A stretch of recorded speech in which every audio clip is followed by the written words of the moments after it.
வணக்கம். இயக்குனர் ஸ்ரீதர் தமிழ் சினிமாவின் தவிர்க்க முடியாத ஒரு இயக்குனர். காதல் கதைகளும் சரி, சமூக கதைகளும் சரி, எதுவாக இருந்தாலும் அதை ரசிகர்கள் விரும்பக்கூடிய அளவிற்கு மிக அழகாக திரையில் பதிவு செய்தவர் தான் இயக்குனர் ஸ்ரீதர் அவர்கள். அந்த இயக்குனர் ஸ்ரீதர் அவர்கள் சொந்தமாகவும் படத்தை தயாரித்தார்கள். ஒரு காலகட்டத்தில் பொருளாதார சூழலில் அவர்கள் மாட்டிக்கொண்டார்கள். எடுத்துக்கொண்டிருக்கக்கூடிய படம் பாதியிலே நிற்கின்றது. இனி ஸ்ரீதர் கரை சேர மாட்டார், அவர் அவ்வளவுதான் என்று பலரும் பேசத் தொடங்கிவிட்டார்கள். ஸ்ரீதர் அவர்களுக்கு நம்பிக்கை கொஞ்சம் கொஞ்சமாக இழக்கின்றது. மற்றவர்கள் சொல்வது போல் நாம் உண்மையில் மாட்டிக்கொண்டோமோ, இனி நாம் மீண்டு வர முடியாதோ என்று ஒரு கவலை இயக்குனர் ஸ்ரீதர் அவர்களை தொற்றிக்கொண்டது. எல்லோரும் சொல்லுகிறார்கள், எம்ஜிஆர் அவர்களை போய் பாருங்கள், நிச்சயம் எம்ஜிஆர் அவர்களால் உங்கள் பிரச்சனைக்கு ஒரு தீர்வு சொல்ல முடியும் அல்லது தீர்வு கிடைக்கும் என்று. ஆனால் ஸ்ரீதர் அவர்களுக்கு மக்கள் திலகம் எம்ஜிஆர் அவர்களை சந்திப்பதில் பெரிய தயக்கம் இருக்கின்றது. அதற்கு காரணம் என்னவென்றால், ஒரு சிறிய கருத்து வேறுபாடு. அந்த கருத்து வேறுபாடு எதனால் ஆரம்பித்தது என்றால், 1963 மக்கள் திலகம் எம்ஜிஆர் அவர்கள் நடிக்க அன்று சிந்திய ரத்தம் என்று ஒரு படம் இயக்குனர் ஸ்ரீதர் இயக்குகின்றார், தயாரிக்கின்றார் என்று விளம்பரப்படுத்தப்படுகின்றது. அதே காலகட்டத்தில் ரவிச்சந்திரன் என்ற ஒரு நடிகர் நடிக்கின்றார், காதலிக்க நேரமில்லை என்ற ஒரு படம். இது ஒரு கலர் படமாக வருகின்றது என்றும் விளம்பரப்படுத்தப்படுகின்றது.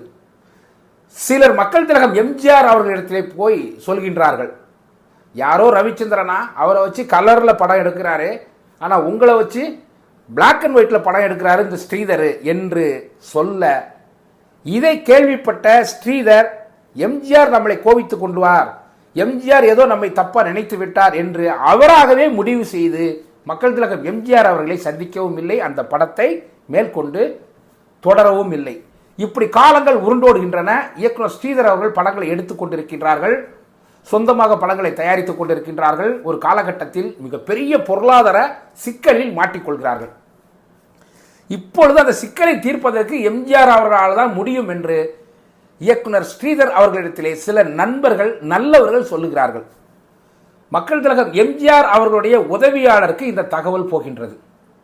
அவர் மக்கள் திலகம் எம்ஜிஆர் அவர்களிடத்திலே சொல்லுகின்றார், இயக்குனர் ஸ்ரீதர் உங்களை சந்திக்க வேண்டுமாம் என்றதும் மக்கள் திலகம் எம்ஜிஆர் அவர்கள் சொல்கிறார்கள், அவர் ராமாவரம் தோட்டத்திற்கு வர வேண்டாம், படம் சம்பந்தமாக தான் அவர் வருவார், ஒருவேளை அவர் இங்கே வந்தால் எம்ஜிஆரின் காலில் விழுந்து கால் சீட்டு வாங்கிவிட்டார், அவருடைய கடனை அடைப்பதற்காக என்று பலவாறு வதந்திகள் பரப்பப்படும், அவர் ஒரு தன்னம்பிக்கை மிக்கக்கூடிய ஒருத்தர், சுயமரியாதை மிக்கவர், அதனால் ஒரு பொதுவான இடத்தில் நான் அவரை சந்திக்கின்றேன், அவர் இங்கு வர வேண்டாம் என்று.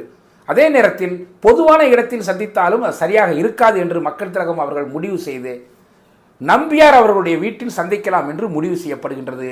ஆனால் அதற்கு முன்பாகவே எப்படியும் எம்ஜிஆர் அவர்களை சந்தித்து விட வேண்டும் என்று இயக்குனர் ஸ்ரீதர் அவர்கள் ராமாவரம் தோட்டத்துக்கே வந்து விடுகின்றார். ராமாவரம் தோட்டத்திற்கு வந்ததும் மக்கள் திலகம் எம்ஜிஆர் அவர்கள் பழைய சம்பவங்கள் எதையும் நினைவுபடுத்தவும் இல்லை, கேட்கவும் இல்லை. என்னை வைத்து பிளாக் அண்ட் ஒயிட்டில் ஆரம்பித்தீர்கள், ரவிச்சந்திரனை வைத்து கலரில் ஆரம்பித்தீர்கள், இப்படி கேட்டு இருக்கலாம், ஆனால் எதையும் கேட்கவில்லை. வந்தவர் உடனே என்ன பண்ணுகின்றார் மக்கள் திலகம் எம்ஜிஆர் அவர்கள், ஸ்ரீதர் அவர்களிடத்திலே 3 மாதத்திற்கு என்னுடைய கால் சீட் நான் உங்களுக்கு தருகின்றேன் என்று கையெழுத்து போட்டு அந்த பேப்பரை கொடுக்கின்றார். இதை வைத்து ஃபைனான்ஸ் வாங்கிக் கொள்ளுங்கள் என்று. வந்த ஸ்ரீதருக்கு அதிர்ச்சியும் ஆச்சரியமும்,